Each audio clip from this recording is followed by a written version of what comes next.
السلام عليكم، ازيكم يا حبايبي؟ عاملين ايه؟ يا رب تكونوا بخير. الفيديو بقى ده عايزاكم تحفظوه كده لرمضان علشان خاطر تنفذوه على طول يوم سحور رمضان ان شاء الله. عملت لكم شايفين شوية فول زي ما بيقولوا كده فعلا، هيتقال عليهم لو خلاص الفول انا مش مسؤول.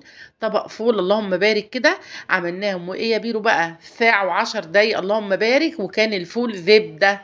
تعالوا بقى نشوف هنعمله مع بعض ازاي، بس قبل ما نخش على الوصفة ما تنسوش اللايك والشير وتفعيل الجرس وهنسمي نقول بسم الله.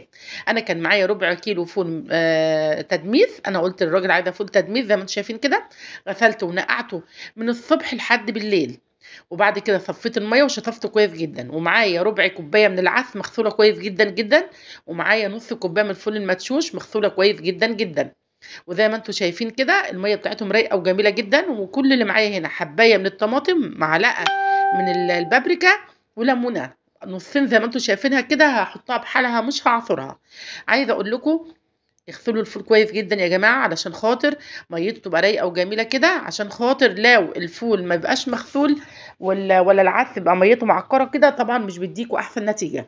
انا نزلت بكله زي ما انتم شايفين كده، كله مع بعضه كده في قلب طبق، البابريكا وحبايه الطماطم والليمونه والعدس والفول المدشوش وكله على بعضه قلبته كده. لسه بقى ايه المعلقه السحريه او المكون السحري اللي هيخلي الفول بتاعنا دون زبده كده، وفي ساعه وعشر دقايق هتاكلوا احلى فول. عايزه اقول لكم يعني في رمضان بقى ملكوش حجه، بعد قبل السحور كده بساعه تروحوا مشغلين النار على الفول، تفطروا تتسحروا بيه ما شاء الله كده، فول طازه وسخن كده اللهم بارك. عايزه اقول لكم قعد لتاني يوم نفس اللون الله اكبر عليه يعني. وعايزه اقول لكم كانت ريحته وطعمه بقى مش قادره اقول لكم على حلاوته صراحه ربنا. هو النور كان قاطع وانا شغاله والنور قاطع، بس قلت والله هعمله يعني هعمله برده زي ما انتم شايفين كده. نزلت كده بالفول بتاعنا المكونات اللي هو الفول والعدس والليمونه والطماطم وكله كده في قلب الدماسه بتاعتي، ورحت نزلت عليه بميه سخنه، ولو ميه من الحنفيه يا جماعه برده ما فيش اي مشكله، لكن انا قلت عشان اسرع فنزلت بمعلقه ايه بميه سخنه. دي بقى المعلقه السحريه او المكون السحري اللي يخلي لنا الفول بتاعنا اللهم بارك كده ما بياخدش على البوتاجاز او على النار عندنا غير هي ساعه، بقول لك ساعه والله ساعه وعشر دقائق. زي ما انتم شايفين قلبتها كده على الدماسه، ولو هتشتغلوا في حله ما فيش اي مشكله، بس انا عندي دماس صراحه ربنا صغنطوطه جميله كده على قد الربع كيلو الفول بتاعي، فبعمل فيها على طول زي ما انتم شايفين كده. شغلت عليها النار على شغلت عليها النار عالي يعني مش موطيه النار خالص، واول ما تغلي بشيل الريم بتاعنا زي ما انتم شايفين كده. وبعد كده بقى بسيبها تغلي مع نفسها كده، واروح مهديه النار على الاخر خالص. خلاص غليت معانا غدا. ما تزودوش الميه زياده عن اللزوم يا جماعه، انا مش هعمل فول نابت، انا بعمل فول مدمس، يعني بديله الميه اللي هو عايزها بس. ما تحاوليش تزودي ميه اكتر من اللي هيحتاجه الفول. انت اديله يا دوبك غطيه، يعني انا بديله ميه يا دوبك بغطي الفول بتاعي، وجنبي البراد حطاه فوق الدماسه وفي ميه، فالميه طبيعي سخنه كل ما يحتاجها اديله. انا ما اديتلوش ميه غير هي مره واحده بس شايفين. ده كان بعد نص ساعه طلعت عشان اشوف الفول، لقيت اللهم بارك زي ما انتم شايفين كده زبده. سبته تاني برضو شويه علشان اتاكد ان هو كله كده استوى خالص. قعد قد ايه بقى بالظبط؟ انا والله العظيم مشغله عليه النار بالظبط الساعه 2 و44 دقيقه، شلته من على النار الساعه 3 و54 دقيقه او 55 دقيقه مش فاكره بالظبط، يعني مش قادر يعني هي ساعه و10 دقايق ما فيش غيرها. بصوا بقى الفول طبعا مش محتاج كلام، انا ولا حطيت جزر ولا حطيت بصل ولا حطيت توم ولا حطيت اي حاجه قدامكم، هي حبايه طماطم ما فيش غيرها والليمونه ومعلقه البابريكا، ولا الوان صناعيه ولا اي حاجه خالص. شايفين الفول؟ شايفين قوام الفول؟ شايفين لونه وقوامه؟ يا ريتكم كنتوا معايا تشموا ريحته تحفه. عايزه اقول لكم اللي هو استوى الساعه 3 الفجر، انا عتقته لا ما رحمتوش، حطيت شويه في الطبق كده وقعدت كلتهم. والله العظيم انا بص ريحه الفول دي بتجنني بصراحه. شايفين زبده زبده. احنا كنا الاول بنشغل النار طول الليل على الفول علشان خاطر يستوي، دلوقتي وعلى نار هاديه برضو، قعد الساعه دي على نار هاديه يعني. الفول لما يستوي على نار هاديه بيبقى اطعم كتير، وانا والله مشغله على نار هاديه دوبك الميه غليت رحت مهديه النار خليتها شمعه زي ما انتم شفتوا كده. ما شاء الله الفول بصوا طبعا مش محتاج انا بطلعه بالكبشه كده ما شاء الله بيتهري معايا. هنا بقى نزلت في الطبق عليه برشه ملح رشه كمون رشه شطه عصره ليمونه، وانا بعمل اللي عصاره كده بعصرها بالناحيه الغلط، وعمال اقول يا ليمون، ما الليمون ما بينزلش ليه. هنا عصره ليمونه وشويه طحينه بقى، وكلي اطعم شويه فول يعني ممكن تاكليهم. نزلت هنا بمعلقتين زيت على الوش كده، وهنزل بالطحينه بتاعتنا، تحفه تحفه تحفه. جربوا يا جماعه الوصفه دي من بيرو كده، وجربوا طبق الفول القمر دون، مش هتبطلوا تعملوه ما شاء الله، يعني من سهولته ومن حلاوته ومن طعمه. يا ريت كنتوا معايا تشموا الريحه كده، حاجه الله اكبر عليها، تحفه. جربوه بقى، هيعجبكم جدا جدا والله. ولو عجبكم الفيديو بتاعنا، اوعوا تنسونا في اللايك والشير، ومستنياه كومنتاتكم الحلوه.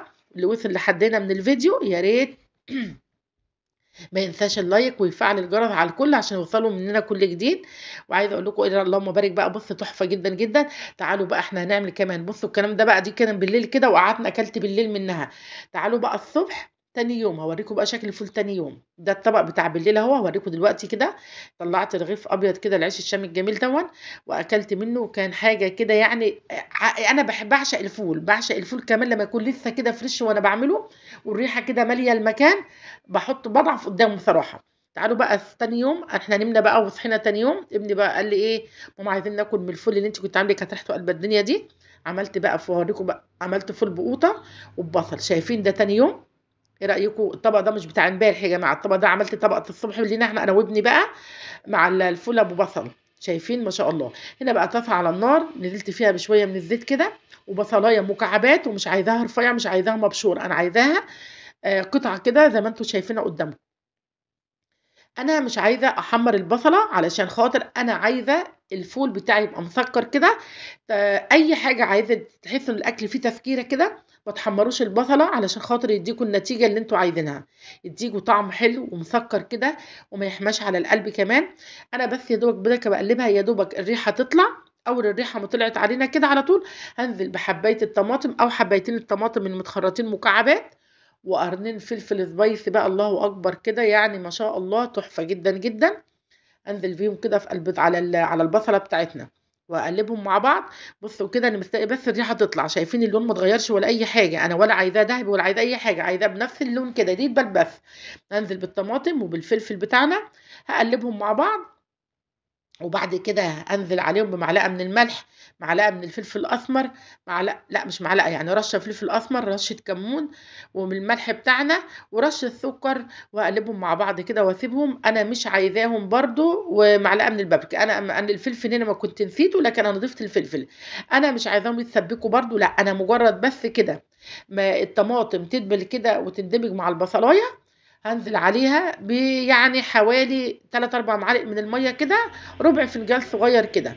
بس خلاص هيغلي معانا، مجرد ما هيغلي معانا هروح نازله على طول بالفول بتاعنا. ما شاء الله، اوريكم الفول، شايفين قد ايه؟